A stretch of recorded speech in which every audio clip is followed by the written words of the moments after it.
Ya, di episode kedua dari channel Substory kali ini kita bakal ngebahas kisah kebetulan yang paling gak masuk akal di dunia. Jadi di episode kali ini kita akan menceritakan kisah sepasang kembar James. Namanya sebenarnya James sama James ya. Iya. Cuman mungkin orang-orang tulisnya JIMS. Mungkin panggilan mereka ya. Panggilan semua orang ke kisah mereka ini James. Nah, jadi kisah mereka ini sangat aneh, absurd, dan ngeri-ngeri sedap. Karena mereka ini kembar tapi punya telepati yang super duper kuat banget, super duper kuat ya. Kenapa? Karena kisah kehidupan mereka ini itu bener-bener sama persis. Iya. Bisa dibilang 99%. 99%.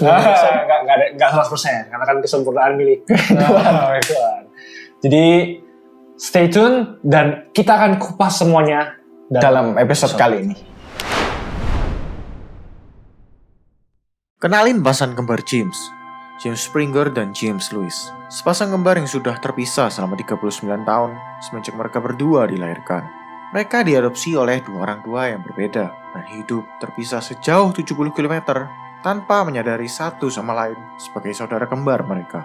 Hingga akhirnya mereka pun bertemu untuk yang pertama kalinya di usia mereka yang sudah menginjak 39 tahun. Awalnya pun pertemuan ini berjalan dengan mengharukan, menyentuh hati dan membahagiakan. Namun ketika mereka saling bercerita kepada satu sama lain, kejadian dan kebetulan yang aneh dan bahkan gak masuk akal mulai nampak dalam kisah kehidupan mereka berdua. Tanpa disengaja, mereka berdua diyakini menjalani kehidupan yang identik, serupa, atau bisa dibilang sama persis, di mana hal tersebut sulit diterima oleh akal sehat manusia. Oke guys, fun fact ya, 70 km itu sekitar, kalau kita orang Jawa Timur, Surabaya ke Malang. Hampir Surabaya sama Malang. Jadi ya lumayan wajar. Lumayan jauh dan ya lumayan wajar lah ya. Kalau mereka itu nggak tahu soalnya ya emang sejauh itu. Iya. Kalau yang di Jakarta aku nggak tahu analoginya sejauh apa. Kalau kita Surabaya Malang. Nah, yang aku bingungin ya Von. Mereka itu waktu lahir itu mereka tumbuh besar. Mereka itu mereka udah tahu kalau mereka punya kembaran atau enggak? Kalau berdasarkan research yang aku baca ya mereka tahu kalau mereka punya kembaran, tapi nggak tahu siapa dan di mana, seperti apa, di mana nggak tahu. Iya. Tapi mereka itu tahu, mereka tahu dan sadar kalau mereka punya kembaran. Iya. Oke. Kalau kamu reaksimu gimana? Kalau aku sih malah kasihan ya. Kasihan kenapa? Ya mereka terpisah gitu loh. Kenapa kok nggak sekalian diadopsi bareng aja gitu biar nggak kepisah? Tapi kok diadopsi sendiri-sendiri gitu, kasihan. Ya mungkin gak kuat paling. Dari sisi finansial. ya mungkin. Kalau satu orang tua nggak kuat kalau harus ngebiayain langsung dua gitu ya. Kejadian ini bermula ketika pasangan kembar Jim yang baru berusia 3 minggu terpisah karena diadopsi oleh dua orang tua yang berbeda.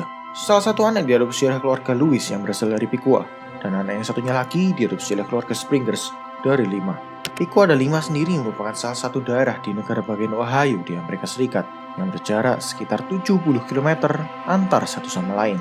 Mereka hidup, tumbuh, dan berkembang di keluarga yang relatif sama secara lingkungan dan juga ekonomi.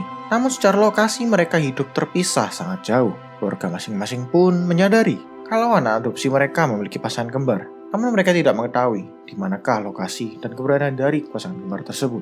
Sehingga akhirnya pasangan kembar ini tumbuh tanpa mengenali satu sama lain sebagai saudara kembar mereka. Kebetulan pertama terjadi ketika mereka sama-sama dinamai James oleh orang tua adopsi masing-masing. Sungguh kebetulan yang cukup unik mengingat dua pasangan kembar ini sudah terpisah sejak mereka dilahirkan. Namun secara kebetulan mereka diberi nama yang sama, yaitu James. Namun ternyata kebetulan ini hanya merupakan awal dari segenap kebetulan lainnya yang gak masuk akal yang akhirnya mereka ketahui setelah bertemu dengan satu sama lain. Ya jadi aku cuma mau memperjelas saja ya. Kalau kota Lima di kisah itu bukan ibu kota dari Peru. Ya, tapi aku pertama kira ibu kota dari Peru. Tapi sebuah daerah di negara bagian Ohio di Amerika Serikat. Ohio, Amerika Serikat. Jadi kalau aku ya Von, ini kan katanya dia udah 3 minggu baru diadopsi ya? Iya. Nah, berarti sebelumnya ada orang tuanya atau enggak? Ya harusnya ada dong. Harusnya? Iya. Yakin atau enggak? Enggak tahu sih. Enggak tahu.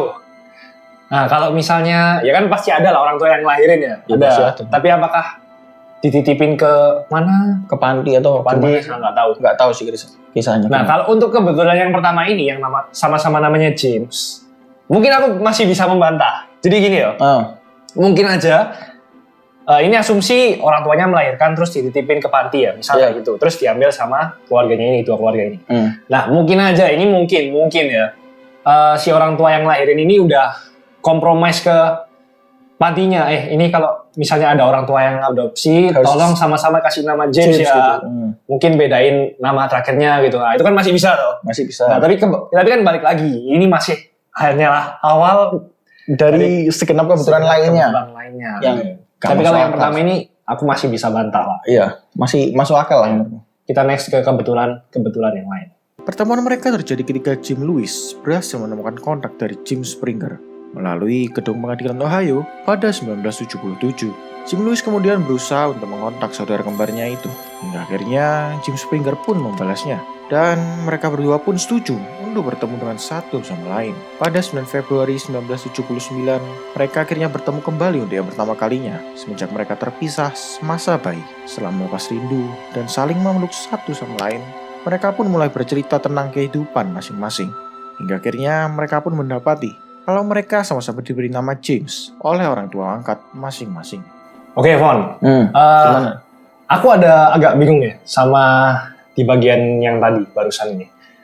Misalnya ya, kalian coba posisikan diri kalian tuh sebagai salah satu dari mereka, entah Jim Lewis atau Jim Springer.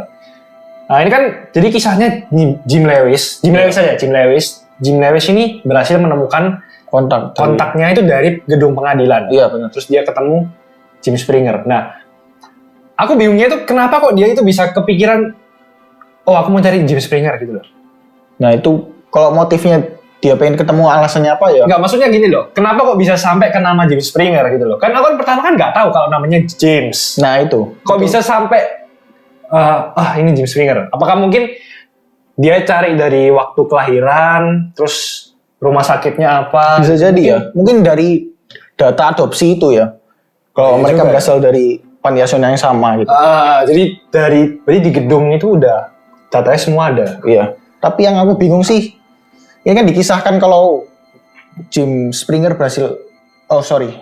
berhasil menemukan kontak Jim Springer pada 1977. Nah, tapi kok Jim Lewis baru ketemu dengan Jim Springer pada 1979. Nah, berarti kan ada gap 2 tahun tuh. Nah, Jim Springer ini gimana sih kok di ghosting kayaknya baru 2 tahun. Baru 2 tahun baru mereka ketemu. Ya mungkin takut kayak tiba-tiba ada orang yang ngontak gitu. Kamu saudara kembarku loh gitu. Mungkin ya nggak tahu juga sih. Takut deh mereka. Ini dikira orang siapa sih? Tapi sebagai naluri kalau sebagai sepasang kembar kan ceritanya kan dari kecil udah tahu tuh kalau mereka itu punya kembaran, cuma nggak tahu. Ya mungkin apa ya? Ada naluri ya. Ya mungkin masih segan mau ketemu sama saudaranya atau gimana ya? Kayak yakin gitu. Ini saudara aku bukan kayak gitu. Mereka berdua ternyata nggak cuma memiliki nama yang sama. Saat kecil pun keduanya sama-sama memiliki anjing kesayangan yang bernama Toy. Di bidang sekolah pun keduanya memiliki minat yang kurang lebih sama, yaitu pelajaran matematika dan juga kerajinan kayu. Serta mereka memiliki kekurangan yang bisa dibilang sama, yaitu sama-sama tidak pandai mengeja. Hal-hal tersebut mungkin bisa dibilang sebagai hasil telepati antar dua anak kembar yang memiliki ikatan yang sangat kuat. Namun hal yang gak masuk akal mulai terlihat ketika mereka ternyata sama-sama menikahi orang yang bernama Linda. Anehnya pun pernikahan itu sama-sama tidak berjalan dengan lancar bagi mereka. Dan kemudian mereka memutuskan untuk bercerai. Mereka lalu bertemu dengan orang baru dan memutuskan untuk menikahi wanita itu. Yang coba kalian tebak. Wanita itu juga memiliki nama yang sama, yaitu Betty. Gak cuma itu, mereka ternyata memiliki anak yang namanya bisa dibilang sama. Anak Jim Lewis bernama James Alan dengan 1 L, sedangkan anak Jim Springer bernama James Alan dengan 2 L. Cuma perbedaan L itulah yang membedakan nama keduanya. Mereka ternyata juga merupakan seorang perokok berat, sama-sama mengendarai mobil Chevrolet, dan memiliki pekerjaan serupa di bidang keamanan. Kebetulan yang pertama mungkin masih masuk akal ya, namanya sama-sama James. Tapi setelah baca kisah-kisah selanjutnya kok aku mulai ragu ya. Ini beneran atau settingan atau gimana? Tapi ini beneran ya? Beneran, bener. Tapi nyata kan? Sumbernya sih, aku bilang valid sih. Valid. Oke, berarti ini nyata harus. Jujur ya, aku ada 3 kebetulan yang menurutku aku masih terima. Pertama ya ini semuanya berhubungan dengan sifat dan karakter mereka. Pertama, mereka itu kan sama-sama nggak suka, jago matematika ya, jago matematika. Kedua, dia sama-sama nggak bisa mengeja. Dan yang terakhir itu mereka sama-sama perokok berat. Nah, 3 sifat dan karakter ini menurutku masih bisa diterima karena kembar tuh. Kembar. Iya, mungkin aja mereka kembar dan telepatinya benar-benar kuat. Kuat banget. Tapi yang lain-lainnya kayak mereka menikahi Orang yang namanya sama. Terus cerai terus nikah lagi sama orang yang namanya sama. Mobilnya juga Chevrolet. Iya, nama anaknya juga sama. Nama anaknya juga sama itu. Gimana gitu? Kayak apa ya? Ini dibilang kebetulan tapi kebetulannya Terlalu sama banget gitu loh. Kayak mungkin malah jadi ragu tapi padahal ini ya fakta. Iya. Dan juga ternyata kejadian ini juga pernah diteliti sama dokter. Masalah diteliti dokter ya? Iya. Waduh. Dia harusnya valid ya cerita ini. Valid. Kisah ini pun menarik perhatian dunia kala itu dan juga menarik minat dari Dr. Thomas Bouchard dari University of Minnesota untuk meneliti hubungan dari pasangan kembar James ini. Mereka kemudian dipanggil dan diundang oleh Dr. Thomas. Dr. Thomas pun mempelajari apa yang membuat saudara kembar ini memiliki hubungan yang begitu kuat hingga kehidupannya bisa dibilang sama persis. Dan dari hasil riwayat medis menunjukkan kalau mereka berdua memiliki gelombang otak yang hampir sama. Dan dari hasil riwayat medis menunjukkan kalau mereka sama-sama memiliki gelombang otak yang hampir sama. Dari hasil tes kepribadian pun hasilnya kurang lebih sama. Oke, jadi sampai benar-benar diteliti sama dokter ya. Berarti memang kisah ini tuh menarik perhatian dunia. Nah, jadi gini Von, aku tuh jadi keinget sama video TikTok kita itu yang tentang ilmuwan tergila. Pernah tahu? Nah, jadi salah satu ilmuwan tergila itu pernah ngadain eksperimen. Dia itu misahin bayi monyet sama orang tuanya. Benar.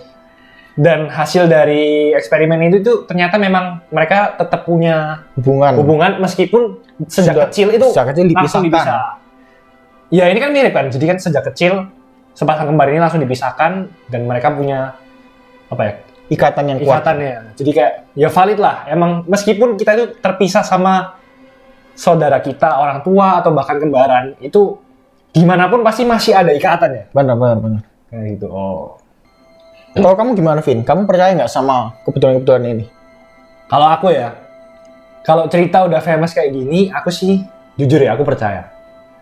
Karena nggak mungkin kalau ini cuma bohong-bohongan terus bisa sampai sedunia dari Amerika loh. Sampai kita di Indonesia gitu. Kalau kamu gimana? Kalau aku sih kurang sih. Kurang percaya? Iya. Waduh. Kalau menurutku itu mungkin cuma akal-akalan media aja ya, biar mereka mungkin terkenal atau gimana. Karena menurutku nggak masuk akal sih, kebetulannya terlalu sama banget gitu. Nah, kalau kalian gimana guys? Kalian percaya nggak sama kisah ini? Dan kalau kalian punya cerita-cerita lain yang pengen kita bahas dalam episode selanjutnya, kalian bisa tulis di komen di bawah. Oke, itu aja guys. Sekian episode dari Substory kali ini. And see you on another episode of Substory.